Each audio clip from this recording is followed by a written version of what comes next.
Morning दोस्तों, हमारे YouTube channel smart creator पर आप सभी का स्वागत है।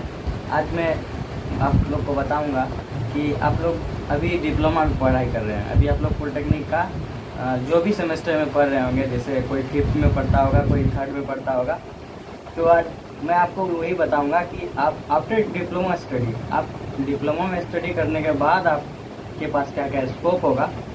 आप लोग जो सब ब्रांच से पढ़ते होंगे, कोई मैकेनिकल का होगा, कोई सिविल का होगा, कोई इलेक्ट्रॉनिक्स का होगा, तो आप लोग जो भी ब्रांच से पढ़ाई करते होंगे उस सब ब्रांच का क्या बेनिफिट्स है और डिप्लोमा के बाद वो सब किस तरह से काम आने वाला है, उस सब ब्रांच के लिए क्या क्या अपॉर्चुनिटी है, क्या क्या स्कोप है, आज मैं उसी के बारे में आपको बताऊंगा। पॉलिटेक्निक होता क्या है, मतलब पॉलिटेक्निक का पहले ये आप मतलब बताइए।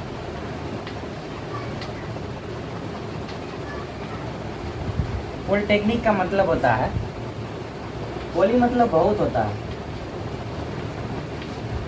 तकनीक मतलब क्या होता है? टेक्नोलॉजी से, तकनीक से आप मतलब बहुत सारे तकनीक को जानना ही पॉलिटेक्निक कहलाता है। तो इसमें पॉलिटेक्निक में सब ब्रांच है। जैसे मान लीजिए ब्रांच में आप मान लीजिए मैकेनिकल का कोई है, इलेक्ट्रिकल का होगा, सिविल का होगा, CSE का होगा, इलेक्ट्रॉनिक्स कम्युनिकेशन इंजीनियरिंग का होगा, एटसेट्रा, और भी ब्रांच है। लेकिन मैं आपको बता दूं, मैकेनिकल, इलेक्ट्रिकल, सिविल, CSE और इलेक्ट्रॉनिक्स सबका बेनिफिट्स क्या होगा, आपको इसका कैसे आपको फ़ायदा मिलेगा, मैं आपको उसी के बारे में बताऊंगा। तो सबसे पहले आपको पॉलिटेक्निक क्या होता है मैंने वो बता दिया। अब इस ब्रांच में आपको किस किस क्षेत्र में आपको अपॉर्चुनिटी मिलेगा, मैं उसके बारे में बताऊँगा। आप यहाँ देख सकते हैं,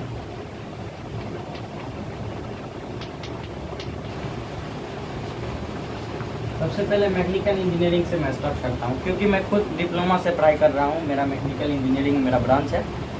सो देखिए, मैकेनिकल से करने में सबसे पहले तो जो स्टूडेंट पॉलिटेक्निक करने का 2 तरीका है। एक आप 10th से आइए, दूसरा 12th से। जो स्टूडेंट 10th से आता है उसका डिप्लोमा ही 3 इयर्स का रहता है, उसका 3 इयर्स। जो 12th से आता है उसका 2 इयर्स। ठीक है, इसको एली फेस करना पड़ता है, इसका स्पेशल एग्जाम होता है लेटरल एंट्री, उसको फेस करना पड़ता है, जो कि ओनली फॉर 12th के स्टूडेंट के लिए ही होता है। और ये 3 कहीं कहीं आप देखे होंगे वैकेंसीज में लिखता होगा कि डिप्लोमा इन 3 इयर्स, जो 3 साल का डिप्लोमा किया है उसी के लिए वैल्यूएबल है, और जो 2 साल का किया होता है उसके लिए नहीं होता है। तो चलिए, मैकेनिकल इंजीनियरिंग में क्या क्या है। जैसे आप मैकेनिकल से करिएगा तो आप SSC JEE, RRB JEE,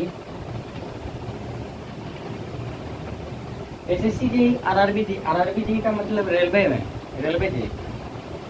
DRDO का नाम आप लोग सुने होंगे।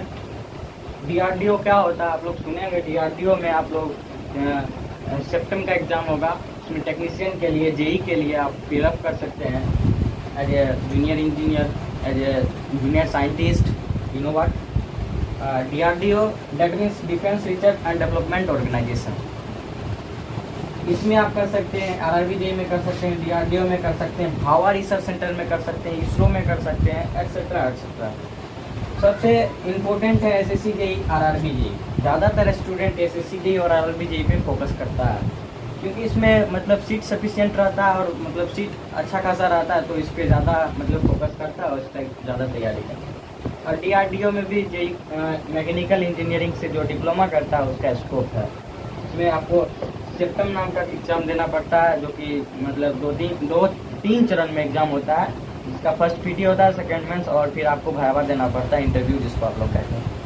ठीक है, DRDO में भी है। और फिर जब हम बात करें और आप जैसे मल्टीनेशनल कंपनी है,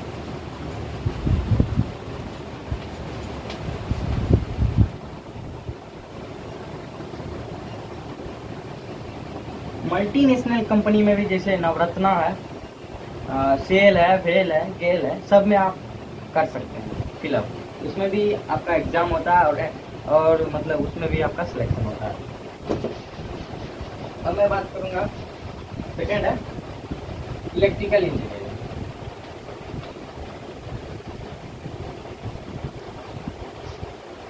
इसमें भी आप SSC JE, RRB JE, DRDO, electricity,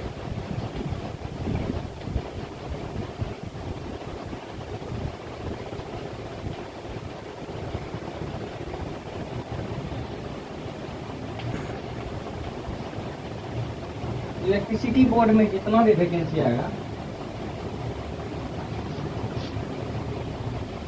electricity board में जितना भी वैकेंसी आएगा पावर प्लांट सब में,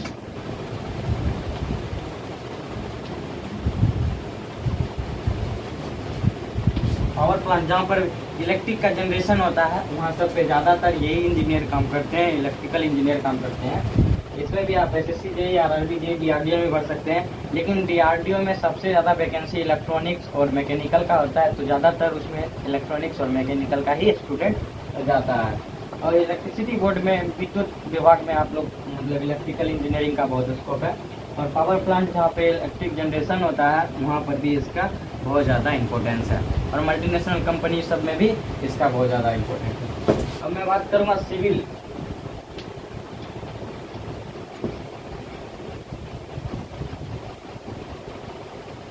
सिविल के बच्चे के लिए बता देता हूँ, एसएससी में सीट बहुत रहता है सिविल का, एसएससी जेई में भी और आरआरबी में भी।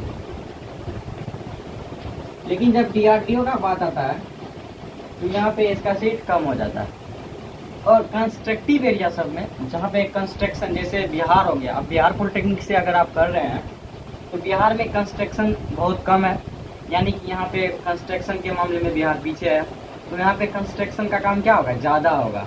तो यहाँ पे बिहार में जब बात आता है तो स्टूडेंट बिहार में विदाउट एग्जामिनेशन फेस किए हुए भी अपॉर्चुनिटी को अचीव करता है। यहाँ पे होता क्या है कि मार्क्स बेसिस पे आपका जब मतलब बिहार जेई में होता है, वैकेंसी आता है बिहार जेई का, तो मार्क्स बेसिस पे भी इस पर सिलेक्शन होता है। ठीक है, तो मार्क्स बेसिस पे सिलेक्शन करने का मतलब क्या होता है, जब वैकेंसी आता है तो उसमें आप फिलअप करते हो, आप अपना मार्कशीट वगैरह सबमिट करते हो, तो आपको कॉल किया जाता है कि you are selected and take, मतलब आप लोग आइए और इंटरव्यू दीजिए और अपना जॉब लीजिए। तो वहाँ पे जाने के बाद आपको बिहार जेई का जब बात आएगा, इसमें सिविल के बच्चे बहुत बाजी मारते हैं, क्योंकि सभी डिप्लोमा से सिविल करते हैं और सिविल में अच्छे मार्क्स गेन करते हैं, अच्छे मार्क्स लाते हैं, और उसके बाद बिहार जेई में जब भी उसका वैकेंसी जाता है तो वो लोग बाजी मारते हैं, क्योंकि उसके पास अपॉर्चुनिटी होता है। और बिहार जेई में सबसे ज़्यादा सिविल का ही वैकेंसी होता है और सिविल वाले को ही लिया जाता है। तो वहाँ पे मतलब एग्ज़ाम का कोई टेंशन नहीं होता, क्योंकि वहाँ पे एग्ज़ाम होना नहीं है, सिर्फ और सिर्फ किस बेसिस पे सिलेक्शन होता है, ओनली मार्क्स बेसिस पे। ठीक है, तो यहाँ पे और जहाँ पे कंस्ट्रक्शन का काम होता है वहाँ पे सबसे ज़्यादा सिविल का ही बच्चा रहता है। ठीक है, तो सिविल के लिए भी ये अपॉर्चुनिटी है। अब मैं बात करूँ सीएस।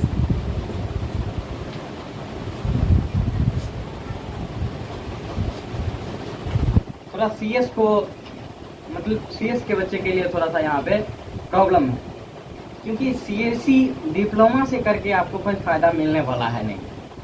क्योंकि आप किसी भी क्षेत्र में जाइए, एसएससी जेई में जाइए, रेलवे जेई में जाइए, डीआरडीओ में जाइए and other competitive exams, other multinational company वगैरह में, तो वहाँ पे आप अगर डिप्लोमा इन सीएससी बोलिएगा, क्योंकि आप अगर पॉलिटेक्निक कंप्यूटर साइंस इन इंजीनियरिंग से किए हैं तो आपको प्रॉब्लम हो सकती है। तो सबसे पहले फर्स्ट ऑफ ऑल मैं यही कहूँगा कि after diploma you have to take the examination of LE and go through the BTech. तो आप बीटेक में एडमिशन लीजिए।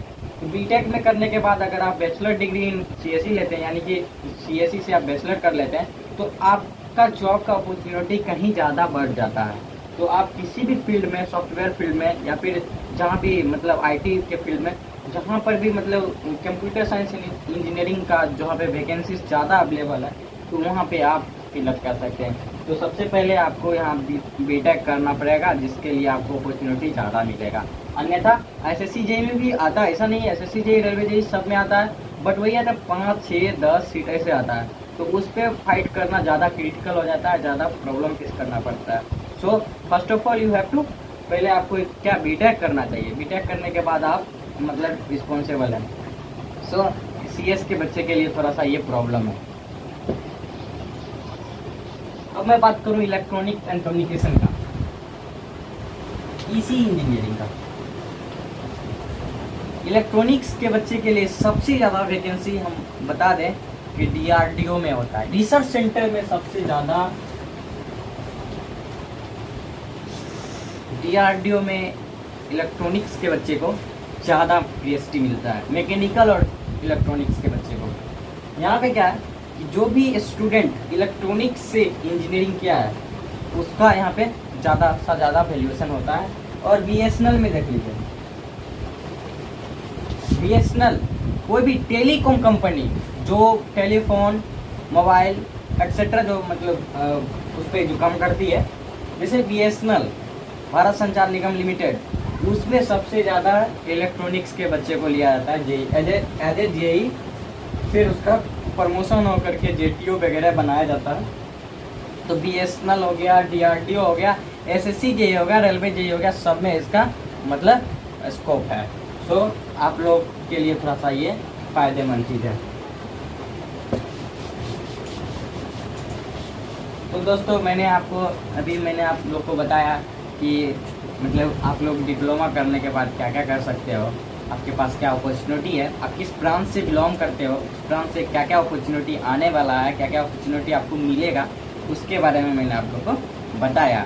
आप अगर डिफेंस का बात करें तो डिफेंस में भी आप जाकर देख सकते हैं, जो भी स्टूडेंट डिप्लोमा किया है वो डिफेंस में भी मतलब एज ए टेक्निकल वर्क करता है उसमें, ठीक है। तो उसका भी वहाँ पे बेनिफिट्स है, डिफेंस में भी है, ठीक है।